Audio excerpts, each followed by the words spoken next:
Hello students, welcome on our YouTube channel Nimbus Learning powered by Genius Academy. हौसलों में उड़ान हो, कदमों में जान हो, मंजिल जरूर मिलेगी यदि आपकी शुरुआत सही हो।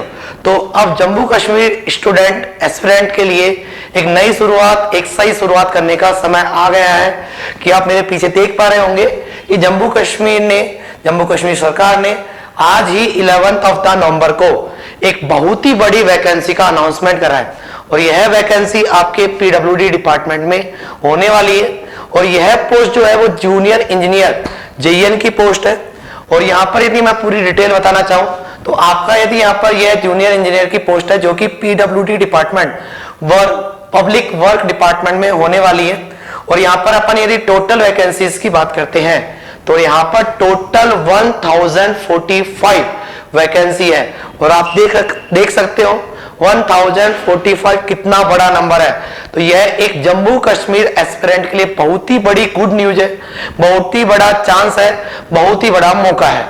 ठीक है, तो यहाँ पर थोड़ी बहुत बात कर लेते हैं कि आपको वहां पर क्या क्या रिक्वायरमेंट है, कौन कौन स्टूडेंट एलिजिबल है, किस तरह रिजर्वेशन है, किस तरह फॉर्म भरना है, फॉर्म की क्या डेट है, एग्जाम कैसे होने वाला है, इन सब की अपन थोड़ी थोड़ी बातें कर लेते हैं जो नोटिफिकेशन में आया है।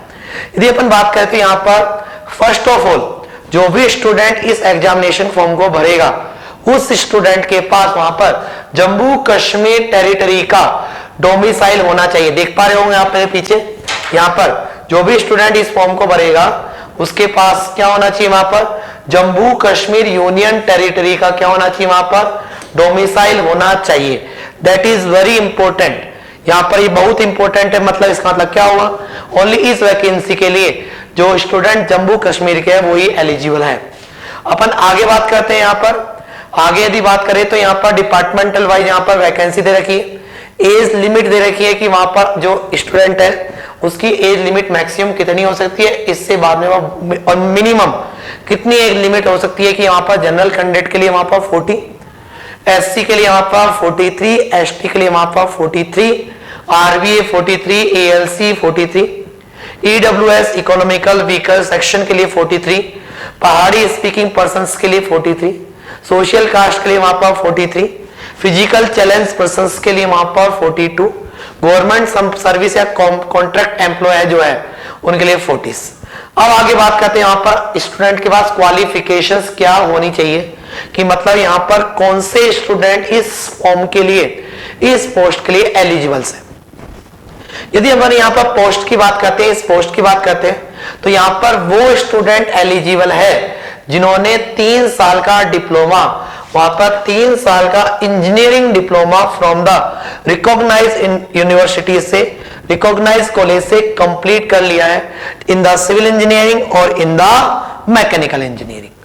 जिन्होंने वहां पर 3 साल में डिप्लोमा कंप्लीट कर लिया है, मतलब यहां पर साफ लिखा हुआ है, क्लियर मेंशन है कि only diploma student is eligible, degree student is not eligible in this examination. ठीक है, तो यहां पर अपन आगे बात करते हैं, कुछ और बातें कर लेते हैं यहाँ पर। ठीक है, यहाँ पर रिजर्वेशन जो आपका जनरल रिजर्वेशन होता है, मतलब हॉरिजॉन्टल रिजर्वेशन फॉलो होगा। हॉरिजॉन्टल रिजर्वेशन बिल्कुल साफ सा मीनिंग है कि वहां पर जो अदर एग्जाम्स में होता है, जो गवर्नमेंट के रूल्स है वो रिजर्वेशन फॉलो होगा। ठीक है, अगली बात करते हैं वहां पर, नेक्स्ट कुछ बातें और कर लेते हैं यहाँ पर कि यहाँ पर आपका एप्लीकेशन फीस क्या है। वहां पर एप्लीकेशन फीस की बात करते हैं तो यहाँ पर एप्लीकेशन फी क्या है, application fee for the general candidate वहां पर 550। और यदि अपन SC, ST, PWD, EWS candidate की बात करते हैं तो वहां पर उन कैंडिडेट के लिए वहां पर जो एप्लीकेशन फी है वो 450 रुपीज है। अब वो जो कैंडिडेट है वो net banking, credit card, debit card किसी भी सहायता से वह पेमेंट कर सकता है, क्योंकि वहां पर जो पेमेंट, जो फॉर्म फिल करोगे वह एक ऑनलाइन फॉर्म फिल है, वहां पर ऑफलाइन फॉर्म फिल नहीं है। अगला आता है सेंटर्स की। सर एग्जाम सेंटर्स क्या होगा, एग्जाम सेंटर्स जो होगा वो जब आपका एडमिट कार्ड आएगा, आपका वहां पर बोर्ड जेके एसएससी आपका क्या करेगा, वहां पर 2 सप्ताह पहले आपको एडमिट कार्ड रिलीज कर देगा। उस एडमिट कार्ड में आपकी एग्जाम डेट क्या है, वहां पर एग्जाम टाइमिंग क्या है और एग्जाम सेंटर क्या है वो आपको बता दिया जाएगा। यदि हम एग्जाम की स्कीम की बात करते हैं, एग्जाम स्कीम की बात करते हैं तो यहाँ पर एक ऑब्जेक्टिव एग्जाम होगा और वह भी मल्टीपल चॉइस क्वेश्चंस होंगे। मतलब ऑब्जेक्टिव एग्जाम होगा और उसमें वहां पर पेपर प्रॉपर इंग्लिश में होगा। और ये चीज भी आपको ध्यान रखनी है, वहां पर नेगेटिव मार्किंग रहेगी। क्या रहेगी? वहां पर नेगेटिव मार्किंग रहेगी। सिलेबस की बात करते हैं तो अभी तक आपका बोर्ड ने सिलेबस आउट नहीं करा है। सिलेबस आपको वहां पर जैसे ही अपडेट होगा साइट पर आपको हम हमारे चैनल पर बता देंगे। यदि अपन एग्जाम की बात करते हैं तो बाकी यहां पर इतना है कि कोई इंपॉर्टेंट चीजें नहीं है।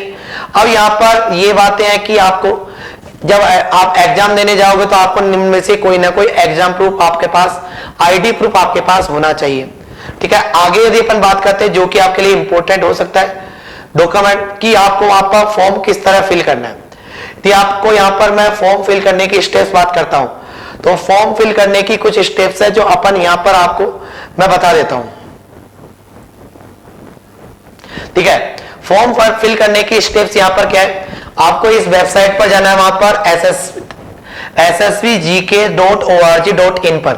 यदि आप पहले से रजिस्टर्ड हो तो आपको सीधा कैंडिडेट लॉगिन में जाना है, और यदि आप वहां पर पहले से लॉगिन नहीं हो तो आप पहले अपने आप को रजिस्टर्ड करोगे। रजिस्टर्ड करने पर आप वहां पर वैलिड मेल आईडी और वहां पर मोबाइल नंबर डालोगे, क्योंकि आपके मोबाइल नंबर और मेल आईडी पर ही आपका क्या आएगा, वहां पर क्रेडेंशियल आएगा और आपका वहां पर ओटीपी आएगा। तो आपको वैलिड मेल आईडी और वहां पर मोबाइल नंबर डालना है। जैसे ही आपका रजिस्ट्रेशन हो जाएगा तो वहां पर कैंडिडेट लॉगिन का लिंक आएगा। कैंडिडेट लॉगिन के लिंक के बाद में आप क्या करोगे, वहां पर कैंडिडेट लॉगिन के लिंक के बाद आप लेटेस्ट ओपनिंग नाम की एक चीज आती है, टैब आएगा।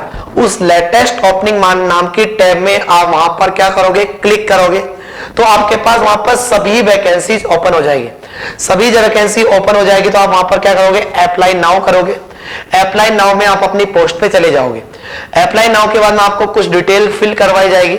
उन डिटेल को फिल करने के बाद सेव एंड द कंटिन्यू करोगे। सेव एंड द कंटिन्यू करने के बाद आपको फोटोग्राफ का ध्यान रखना है, क्योंकि आपको पता होगा रिसेंट में एसएससी ने बहुत सारे कैंडिडेट का एग्जामिनेशन फॉर्म रिजेक्ट करा है वहां पर फोटो सिग्नेचर की वजह से। तो आपको फोटो किस तरह अपलोड करनी है, साइज, विड्थ, वहां पर पिक्सल वगैरह ढंग से देख लेना है। वहां पर ये नहीं होना चाहिए यार बेटा यहाँ पर बहुत दिनों बाद वैकेंसी आई है, हमको बहुत गौर से अच्छे से फॉर्म भरना है, आधा घंटा ज्यादा लगेगा कोई फर्क नहीं पड़ता है, लेकिन हमको कोई गलती नहीं करनी है। ठीक है, उसके बाद में आपको जो पर्सनल डिटेल है वो भरवाई जाएगी। आप वहां पर सबमिट कर दोगे। सबमिट करने के बाद भी एडिट का ऑप्शन आता है, तो आप वहां पर क्या करोगे, सबमिट कर दोगे और आप जो फॉर्म होगा उस फॉर्म को क्या कर लोगे, डाउनलोड कर लोगे। ये सिंपल सी प्रोसेस है फॉर्म फिल करने की। यहाँ पर ये क्या है, यहाँ पर सिंपल सी प्रोसेस है फॉर्म फिल करने की। अब हमको यहाँ पर आज से ही तैयारी स्टार्ट कर देनी है, और जो कैंडिडेट पहली बार तैयारी कर रहे हैं वो अपने फुल होश में, फुल जोश में तैयारी करेंगे और एग्जाम देंगे। और जो कैंडिडेट पहले से तैयारी कर रहे हैं वो कैंडिडेट पुरानी एग्जामों में जो गलतियां की है उन एग्जाम से, उन गलतियों से सबक लेंगे और वह गलती ध्यान रखेंगे कि हम ये अपने आप को इंश्योर करेंगे कि ये गलती, जो गलती हमने पिछले वाली एग्जाम्स में करी है वो हम इस एग्जाम में नहीं करेंगे और इस एग्जाम को क्वालिफाई जरूर करेंगे। तो आप अच्छे से फॉर्म करिए, फुल होश और जोश में यहाँ पर तैयारी करिए। और इंजीनियर्स एकेडमी और निम्बस लर्निंग आपके लिए जेके एसएससी स्टूडेंट के लिए, जम्मू कश्मीर स्टूडेंट के लिए एक स्पेशल कोर्स भी लॉन्च करने वाला है। तो बने रहिए nimbus learning online YouTube channel पर। धन्यवाद सभी को। If you really like the video, please hit the like button, share the video, subscribe to our YouTube channel and press the bell icon for the latest updates. Thank you.